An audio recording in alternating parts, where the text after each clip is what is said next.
Elevate yourself. Empower others. Welcome to Coach Approach Podcast. Doug, thank you for being my guest on Coach Approach. Let's start here. Why do so many founders obsess over revenue while quietly sabotaging profit and valuation at the same time? Well, most people, Marko, they're looking at, hey, if I just add numbers on, I'm good, right? But what they're not looking at is, do I add numbers on profitably? And so Mhm. many times when we look at somebody's P&L, profit and loss statement, or we look at somebody's uh, sales plan, if you will, they haven't accounted for a lot of things like cost of goods. And I know this sounds like strange, but they don't, right? So a lot of times they're underpricing themselves. Their overhead's too high. And so what they're doing is they're actually growing and they're adding more on and more on and more on, but it's on the expense side of the business. And eventually some of them are even selling at not even a profit, right? So it's one thing to think about, I want to grow my revenue, which is super important, but there's another thing to grow it at a profitable, you know, way, in a profitable manner. And a lot of people, they're just growing at any cost and they don't look at all of the numbers. And hence what ends up happening is they'll end up with 15 to 25% of their revenue not even collected over time. So that's really where a big problem. It's just sitting there. They've already paid for it, but it's not in their bank account. Okay, yeah, they are focused on growth at any cost. And what are they optimizing for without realizing it? Yeah, I mean, what should they be focusing on, or what are they focusing on? I guess No, they would. what are they optimizing for without realizing it? So what's happening? They are growing, but what's happening? Yeah, well, They get more problems, right? yeah, they get more problems because what they're doing is they're really not optimizing. So what ends up happening is they are growing, and I'll give you an example of the extreme. Please. At a company I was talking with, and they're $1 billion company. They were a little over $1 billion in sales. And when I looked at their numbers, I said, "What? How profitable are you?" And they said, "Well, we're $1 billion company." And I said, "No, I got Mhm. that. Like, what's the top line, bottom line, not revenue, but just after the next things, what's your EBITDA? What's this? What's that?" And they said to me, "We're $1 billion company." I said, "How much are you losing every year?" And they said $72 million a year. Mm. So even though they were $1 billion company, they were losing money. And their focus, though, was on how do we sell more versus how do we look at what we're selling and make it more profitable. And this is just so common for people to do. I just talked to another guy. He has a software company, and software companies will run like this for a period of time. But I asked him, I said, "What's your EBITDA?" You know, and he said, "We don't have, it's flat. We have no EBITDA. We're spending everything out we sell." And I said, "Well, what happens if one thing happens in the market that shifts your position where you have no profit really coming into the process?" He said, "We're in big trouble." Mm. So this is why people should pay attention to not just increasing revenue, but also increasing revenue profitably. But when we are talking about, I mean, the biggest companies are growing like that. Amazon, Tesla. Tesla was a lot of time on the, they need to bankrupt a lot of time. Yeah. And they take that risk and it was good. It was good Well, at the yeah, but end. it depends on how you're building your company, right? So, they don't need to bankrupt the company, but what they do is they have investor money. Hmm. So if you think about it, if Amazon never had additional investment money, If Tesla did not have investment money, they wouldn't be Yeah. brand names that we know today. So it depends on for most businesses growing their business, they're not that financed. They don't have VC or venture capital. They don't have different types of finance like that. So if you're a venture cap funded company, some hedge fund funded you or whatever, and they just keep wanting to pour more money into what you're doing, and the whole goal is just sell to get market share, that's one reason to do it. But for most people, that's not the reason because what ends up happening is they end up running out of money. Hmm. So their runway is gone, their plane can't get off the ground. It's done. And so that when I was given the advice earlier, that's what that audience is what I was giving the advice to. But it is true. I mean, if you have uh, you know, five, six, seven, 10 rounds of funding and you just run out of money and then people are giving you more money, well, of course you can stay in business, but you're still not staying in business profitably. Now, in Amazon's case or Tesla's case, they wanted kind of world domination. So in that Yeah. capacity, that methodology worked. But most people aren't that skilled in raising funds like that continuously. Thank you for explaining that. But let's talk about early stage sales reality. Yep. So when you look across founders you work with, say anywhere from early seven figures to more established teams, what's the most common sales mistake you see that limits their ability to scale? In that size business, their most common mistake that limits their ability to scale is one, they're trying to scale too early, number one.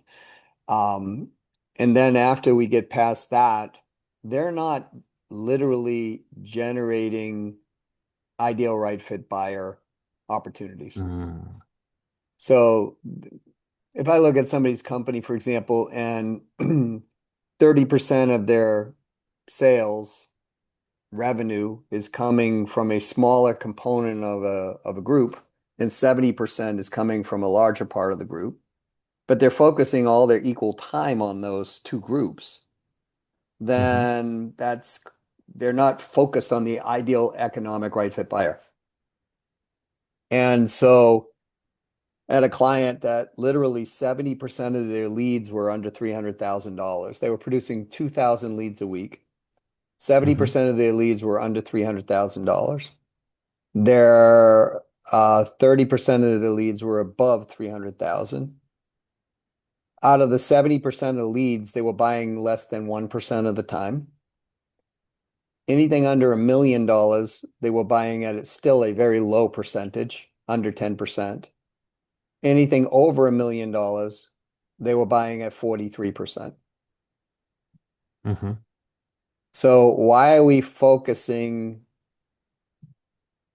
80% of our time, or equal time on 80% of the leads who are converting when you mix them all together at like 2%? Doesn't make When, sense. when you It's a have waste of 20, time.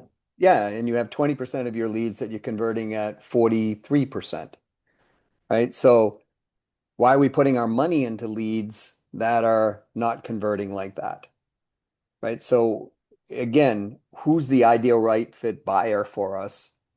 Now, I'm not saying we narrow that down so much that there's not other parts that you look at, but we want to put the majority of our time into those ideal right fit buyers. And we want to put the majority of our marketing into the ideal right fit buyers.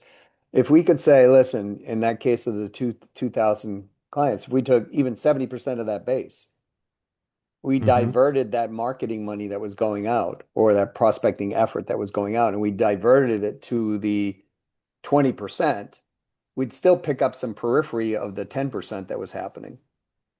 And we would be a far more profitable company. And frankly, we would grow faster and our revenue would be much higher because they're not buying anyways, right? So that's the number one mistake I see them make, not the right fit buyer. And most people think, Marco, they go, "Oh, geez, I know my ideal right fit buyer." They're like, "I absolutely understand it." And when you look at the data, even Harvard University Wharton School of Business, so Harvard School of Business, big firms have done studies on this. They found that 95% of people selling, in part or in full, do not know their ideal economic buyer. So it's a Mm. very, very large percentage of people.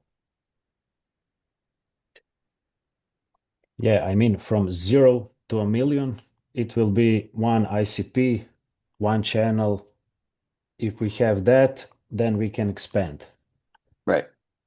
Yeah, in the case of Uh, this client, it was 0 to 300 was one ICP, 300 to 1 million was another ICP, 1 million to 500 was another ICP, 5 million mhm. up was the bigger buying group. Okay. Uh, there's a huge difference between being able to close deals and building a sales system that works without heroic efforts. At what point should a founder stop being a top closer and start becoming the architect of the sales engine? As soon as they want to be a business that has a system versus them being the breakdown point in their business. It can start from the beginning. You want to say that? It can, it Yeah. can, again, depending on how you're financed, right? But the founder should always, in my opinion, be involved in selling at Hmm. some level up to a certain point, right? So, but depends on the outcome of the business. Like, let's say somebody's building a business and they never want to sell the business. It's just cash flow. Hmm. And they want to be involved in sales. That's fine, depending on where they get the business to, because at a certain place, they're going to be like, okay, I either need to get other people to duplicate myself, or I'm comfortable where this business is. And I'll continue to keep, staying at that level. But if they want to grow the business and put it into a system, then they need to learn to extract themselves out of that and duplicate themselves. Now, if they want to sell their business and they want to sell that business at a very high multiple versus a lower multiple, it's an absolute must for them to put a system in. Because anybody coming in to buy that business will not look at that as, oh, this is a business entity. They're going to look at it as this is a founder dependent. It's like having a doctor in an office that everybody loves the doctor. And as soon as the doctor retires, these people no longer want to be in that doctor's office because the doctor's not there. That screams risk for anybody buying a business. Yeah, that's the question of strategy. If we are holding or we want to sell or exit. Yeah. Uh, Everyone talks about mindset, but very few define it behaviorally. When you work with top performing sales leaders or teams, what do they differently day to day? Not in theory, but in practical terms. Well, they're always looking at leverage. Okay. Okay. So they're not looking at so most people, if I say to them, "Hey, what do you want to have happen in a sales call?" They'll say, I want to make a sale. And I'll say, well, what happens if you don't? And they go, well, I guess I don't make a sale. Then I'll ask them, don't you want a referral? Don't you want to be positioned as better than your competition? Don't you want to set a relationship up? Mm. Don't you want multiple referrals? There's all kinds of different things that could come out of this, right? But most people aren't thinking strategically, they're thinking tactically, so therefore they get tactical results. But Mm. like that top 1% earner, she or he, they're not thinking that way. They're thinking, if I call Marko, what are the 3 to 5 things I can get out of this call? Mm. Because if I can't get something, I'll get something else, right? When they're making a sale to Marko, they're not going to be thinking, well, Marco's just going to be buying this one thing. They're going to be thinking, how do I extend this buying relationship? How do I get a bigger buying frequency? Have Marco buy more times? How do I get a higher transactional value from Marco? Right? Now, for Marco's good, not win-lose per se, but it's one of those, how do I cross-sell, upsell, downsell? How do I get referrals out of this relationship with Marco? This is not a concept that they're just thinking about oh, geez, I should do this. They're doing it. So they're creating multiple things happening to create leverage every single time they do anything. Yeah, that's huge. I mean, those people don't lose any second of their time. No, And that's why they're top producers, right? yeah, I mean, they are talking with you and qualify every your sentence. Okay, he can do this, he can't do this. Yeah, it all makes sense for them. Hmm. Uh, we are entering a world where AI can automate outreach, research, even parts of qualification. Why do relationships still matter? And where do most teams misunderstand what relationship-driven selling actually means? Yeah. So look, there's a place for AI, right? So I'll give you an example. I just got an email in. Somebody sent me an email. They wanted to get on to a podcast that I have. And I typed back, I said, is this an AI email? And they said, yes, I use AI for this prospecting. I said, well, it looks like every other email that's coming to me. And they said, oops, sorry, you know. Mm-hmm. Now, you can handle that two different ways. I actually read the email, knew it was AI, looked at this and said, this guy's probably okay to for us to have a conversation to see. Mm-hmm. But for most people, if it looks like AI, they're going to just delete it. So you can make an argument, hey, this in this case he used AI and he got through. But for how many people does he get through versus how many people does he not get through? So what does that mean? We don't want to talk to machines. We want to talk to human beings. The Mm-hmm. more the machine sounds like a human being and acts like a human being, well, then we'll interact with it more, right? All of us have had, well, Margo, I was just saying to you, you know, I was fixing my wife's computer, right? Prior to, because we're traveling, right? Her computer's not connecting to the internet. I don't want to talk to the machine. I want to have an end result, right? I want to be able to communicate like we're doing here. She needs to communicate with other human beings. So if we just take that premise and we say, okay, human beings must communicate with other human beings, how do we emulate that using technology and realize that with technology, we're not going to be able to do it every single time. We have to talk to human beings. We're Mm-hmm. buying from human beings. This is why people love to still get together and go to live events together and do, get together in restaurants and things like that. That's never going away. So when you look at technology, the question is, what will technology replace on a routine basis that people don't really care about? Mm-hmm. And use it for that. But if we look at technology as it's trying to replace a human being connection to another human being connection, at times it'll work just like this email worked for me. But for most people, it won't. And I can tell you, I have deleted 6 or 7 similar emails without even looking at them. This one just Mm-hmm. caught my eye. And so but it was the same, almost same language as the other ones. And I was like, this thing is just an AI bot sent it. I'm just about to hit delete. And my eyes scanned down and saw, hey, this gentleman has a company in a size that might make sense. But if he didn't put that in there, type message, I would have never, the industry he was in, I would have just blip and that would have been the end of it. So we as human beings want to communicate with other human beings. And the more complex the sale is, right? Like you can go to Amazon or some service and buy, I don't know, paper towels. We don't need a lot of conversation on the paper towels, right? But if we had no brand awareness and we wanted to buy paper towels that cleaned up toxic spills that could result in my family having damaged lungs and my children having brain damage and this costing me hundreds of thousands of dollars in fines, we're going to want to talk to someone. we're not going to want to go up there and just, I'll take any paper towel, so to speak, right?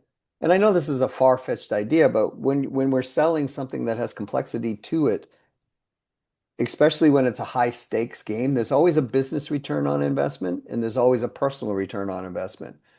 And the reason that AI won't work as well as human beings in that capacity is because it doesn't address the personal ROI that most people are looking for. At least not yet. Yeah, a lot of time in customer support, I feel so crazy and stupid when I need to talk with the bot. And I need person. I need person. After 20 times, it doesn't work. I need a talk Well, to the person. and you just said the perfect words, right? I feel stupid. I can't get this done. And when Yeah. human beings feel stupid, which all of us do at times, we feel inadequate. When we feel inadequate at that moment, we're not in a happy place because we all don't want to see ourselves that way. So therefore, we're not blaming it on our inabilities because we look at it as the system that's set up is so ridiculous that we can't figure it out. So, um, you know, I've been traveling a lot lately, and my wife and I went through London Airport last night, and now you just walk in, you put your, because they have you pay a fee, you put your passport on a machine, it scans the machine, looks at you, matches, and lets you through the gate. And it took us about maybe 3 minutes. The last time I came to the same airport, I stood in line for 2 hours at midnight. So it was 2 a.m. by the time I got through. And so, in this case, technology makes a big difference for happiness.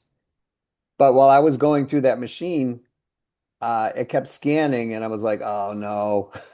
You know what I mean? Like I'm not going to get through. There are people behind me. I feel like what's wrong? Did I Yeah. do something wrong? Did I do? And I was getting a little, just like you said, feeling a little stupid. And I was like, what the hell? What am I doing wrong? Right? And at that moment, I realized that, my emotions were getting a bit amped up. And I caught myself and I'm like, dude, it's a machine. You're like, it's not gonna, right? So but we as human beings are like this. And if we feel inadequate, if we feel less than, we feel this, that return on investment personally will kill the sale. So we have to address both of those, and most people miss that. When we talk about a lot of CEO says sales isn't my strength, and what you see, what blind spots do founders unintentionally create when they emotionally distance themselves from sales? Well, that's a big question. I'll answer it this way. When people distance themselves from sales and they're expecting that things are still being sold the way they were when they were selling them, well, that creates a problem. Mm, So let's say somebody started a company pre-internet and they used to go around and pre-internet do their sales things out on the golf course, right? They're out chipping balls on the golf course. Um, Most people don't want to do that today. You know, Back in my day when I was starting companies, the only way to get a hold of people was either go knock on their doors or call them on the phone. mm. Try that with a 30-year-old, right? They don't use the phones like we used to use the phones in my generation, me being 60, right? So the phone is kind of a secondary resource. Back when I was doing it, it was a primary resource. Let's say that we used to send faxes before, because that's what we used to do to get people's attention. Well, try to send a fax today. You're not really going to get anybody's attention. Very few people have faxes. And even if they have faxes, they don't look at them very often because nobody sends them, right? So to answer your question, when people are in a place where they were the founder and they were the breadwinner and they were driving the business and then they've disengaged from that, if they're not keeping up with the times, then they're going to be in a challenge mode. We're right now in 2026. This is right on the cusp of now younger people. It's no longer the baby boomers that are running it. The millennials are really starting to run the decision-making process in a company. So if you're trying to sell the baby boomers like a millennial, I mean, try to sell the millennials like a baby boomer, you're going to miss. And so if the owner doesn't understand that, they're going to keep training people to sell like they would. Still works to a certain degree, but I even in my children are in their 20s. Their generation, they text first. Mm, You know what I mean? Like it's so it's sometimes their friends would say, "Well, that person called me and interrupted me. How dare they?" mm. And to me, it's like, what? That doesn't mean you still don't call. It just means we've got to understand who we're selling to, how we're selling to, why we need to sell that way to them, and how they want to be sold to. And if the owner's disconnected from that, that will cause challenges. Yeah, the younger generation, they don't want, I mean, when they see, oh, my phone is ringing, what he's doing, interrupting me or something, just send me a message and I will see is it valuable or not. And I Yeah, don't yeah. invest my time. But, uh, how should a CEO think about sales, even if they're not running it day to day? Well, a CEO is always going to look at vision, strategy, and build the company, and sales are a super important part of that. It's got to happen. So, they're going to look at what is the need of what we're trying to do and how many sales do we need to get there. And that's always the most intelligent thing to look at because if we don't know how to forecast, then we don't know how to budget. Or we can budget without forecasting, and that's crazy because then if it comes in under, then you're out of, you don't have the money. If it comes in over, you're happy, right? So Mm, how do we make it predictable? That's how the CEO would look at it. And then if they have a sales team, the sales team should also be looking at it that way. But many times they don't because they don't understand what it's like to be an owner. So a lot of times I'll try to train a sales team to understand what an owner is actually going through. yeah. Salespeople don't understand they're an expense Mhm. before anything else. And so, they're an expense on the books until they actually sell things. Yeah, there is one thing I hear constantly. If I step back from sales, I'll lose control of quality and outcomes. And what does healthy control actually look like at scale? Well, I mean, that's an actual true statement. They will, unless they have systems and training and processes and accountability around what actually is needed to, be done. And this is where depending on the company or where the company is, Mhm. this is where I see, companies run into trouble all the time because what they're not looking at is they're not looking at what is their sales team doing based on math, based on metrics. They're going off Mhm. subjective gut. Like, oh, I got these two people out of 10 people that are really selling great, and these other six out of the 10 are doing okay. These other two are sort of, they're lagging behind, but we're gonna, you know. And then when I ask for the numbers, they're like, oh, I don't have these numbers. So it's like, how do you know these six people are doing okay? Well, I can see the numbers coming in at the end of the week or the end of the month or whatever. And I'm like, how do you know that's okay? Like, we haven't looked at the numbers. What if we took your top two performers, the top two, and said that's okay, and we made everybody else go up there, right? So, what other decisions would you make? But one of the biggest mistakes that people make when they're separating themselves out of the sales team is they don't have accurate data and Mm. they're managing off just things that they think they should be managed off of versus real data. Mhm. practical advice, if you're speaking directly to a founder listening right now, under 5 million, strong product, inconsistent growth, what's the one sales decision they should make differently in the next 90 days, for example? If they're under, so they're under 5 million, they're Strong growing, product, yeah, inconsistently. they're inconsistently growing. Okay. Yeah. Well, my radar goes up and says, why are we inconsistent? Mhm. Okay. So is inconsistent growth a problem? Let's say. If it is, then my next question would be, what's causing that? And that would be the thing we'd look at, right? But I would, before we even do that, Margo, here's the thing that you asked me earlier, about, and I told you ideal right fit buyer, what is the big mistake that people make? Mm. And that's true. It is in the context of the question. But if we took one step back and you asked me, what is the number one challenge for most companies? And I will tell you that they don't truly know what their goal is. They project something, oh, we'll do this, but they really Mhm. don't know that's the truthful goal. And so what we're doing is we're building around some fictitious thing, you know. And I know because a lot of times, especially in the company size that you just mentioned, under 5 million, they're like, wow, man, if I double my revenue, great.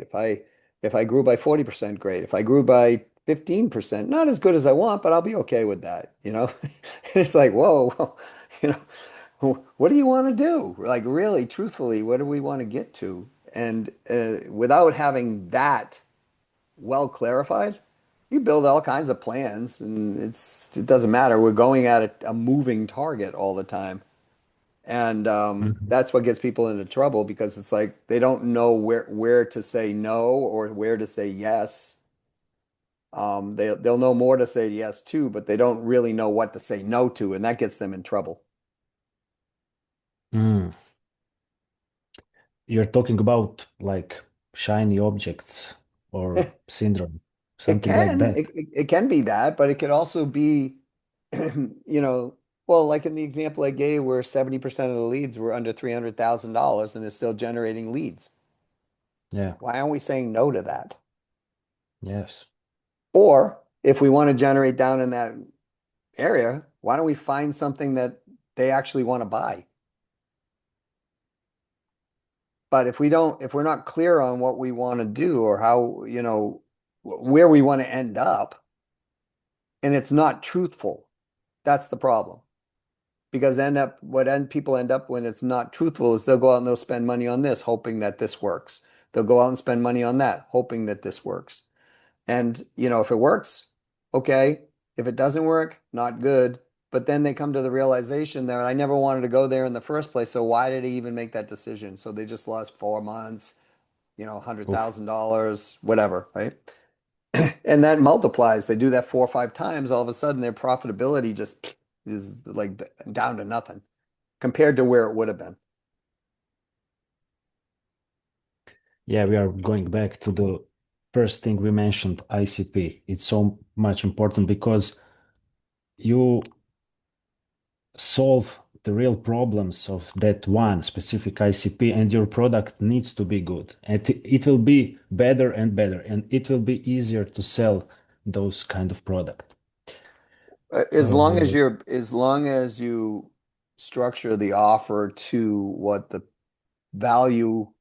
perceived value of what that ICP is looking for.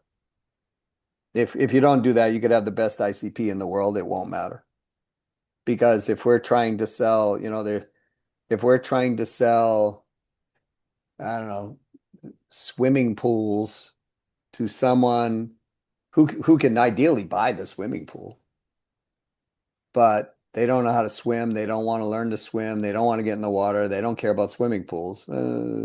You could pitch it all day long and it's very mhm. low conversion rate. Uh, how to get perception of value higher in the So that offer? that one's pretty easy actually. If you want to get the perception of value higher, you look at the people who have bought from you, you ask them why they bought specifically. Mm. and you capture all the ideas and the overlapping ideas. And then you ask people who didn't buy from you, why didn't you buy? You capture all those pieces of information. And, you know, in between or in the people currently that you're prospecting, what would get you to buy, if you will. You take all that information and you figure out who's valuing what, and there's your value proposition. Great. Last question before we wrap. When investors or buyers look at the company, what signals inside the sales operation immediately increase or destroy valuation? Uh, is it founder dependent or not, as we talked about? Mhm. That's a huge one. So is it a sales system or do we just have salespeople, right? They're going to look Mhm. at it that way. What they're looking for is things that are already working systematically and predictably Okay. that they can increase the numbers on. And so they're going to look at what is being sold and how profitable it is and what could be profitable. They look at different things, but I mean, the first two are super important. Like if somebody's going to try to sell their company, they better get structure and process around it. And they also better look at how do I make this the most profitable that I can so they get a higher valuation. So if their EBITDA is 10%, just run easy numbers. Let's say we're a $5 million company, EBITDA is 10%. Let's say EBITDA is, I don't know, let's make the number of $1 million. Mhm. And they can sell their company for 5x. They're going to get 5 million for it. But if we look at that and we say, well, if we could get EBITDA from 10 to 15%, and we have systems and processes in there, and we have all of these things in there, now, our EBITDA is 1.5. Mhm. But let's say instead of 5, we can get 6 because we have the systems and processes in there. Then now we got 6 times 1.5 is $9 million versus $5 million. So we have a $4 million upswing. Make sense? Definitely, 100%. Doug, this was incredibly grounded, practical. I appreciate how clearly you think about this. For people who want to go deeper into your work or perspective, where's the best place to find you? Well, they can reach out directly at doug@ceosalesstrategies.com. That's my email address. So doug@ceosalesstrategies.com. If they want to join our newsletter and kind of hear more, it's ceosalesstrategies.com/newsletter. They can reach out to me at LinkedIn at Doug Brown 123. That's my LinkedIn address. Those would be the better places to go. And just, tell me what you're looking for and we can have a conversation. Doug, thank you very much for being my guest on Coach Approach. Thanks for having me. Appreciate it, Marko. Elevate yourself.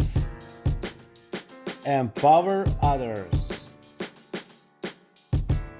Welcome to Coach Approach Podcast.